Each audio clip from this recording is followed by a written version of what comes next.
তাড়াতাড়ি হচ্ছে যেন হচ্ছে একটা বেবি চলে আসে, তোমারও আসে। মানে দীপঙ্কর দা তোমারও আসবে মানে? আমি তো জানতাম একে একে দুই হয়।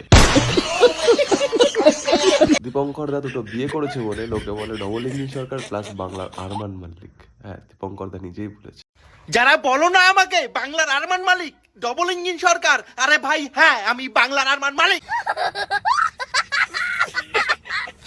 যাদের প্রমোশন দরকার তারা দীপঙ্কর দার সাথে অবশ্যই কন্ট্যাক্ট করো, সে কিন্তু প্রমোশন ভিডিও করে। এই বৌদির স্বামী আজকে 8 বছর হলো সৌদি আরবে কাজে গেছে, কিন্তু আজকে যখন ইনি মা হলো। আচ্ছা বোকাচোদা, বর যদি 8 বছরের জন্য বাইরে যায় বাচ্চা কি বাল ছিঁড়ে হবে?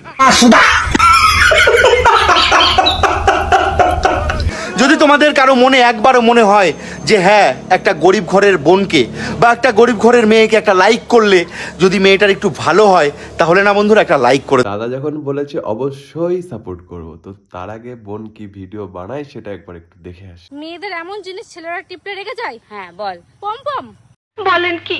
বল তো, একটা মেয়েকে বিয়ের আগে তার বয়ফ্রেন্ড দেয় আর বিয়ের পর তার বর দেয়, এবার তোকে বলতে হবে কি দেয়, বল। তুমি বড় এই ধরনের চ্যানেলগুলোকে প্রমোশন করার কথা বলছো? নিজেও বড় ফালতু চোদা বালছাল চ্যানেল প্রমোশন করার জন্য ভিডিও বানাচ্ছে। জানো তো অনেক অসহায় আজকে বলছে যে দাদা আমি কি একটুখানি কারো ভালোবাসা আচ্ছা গরিব না হয় সে সাপোর্ট করে দিলাম, তাই বলে অন ক্যামেরার মধ্যে এরকম জড়িমড়ি ধরার কি দরকার? অন ক্যামেরা জড়িমড়ি ধরছো কেন দীপঙ্কর দা? লোকে তো সেটা ভাঙবে এর পরে।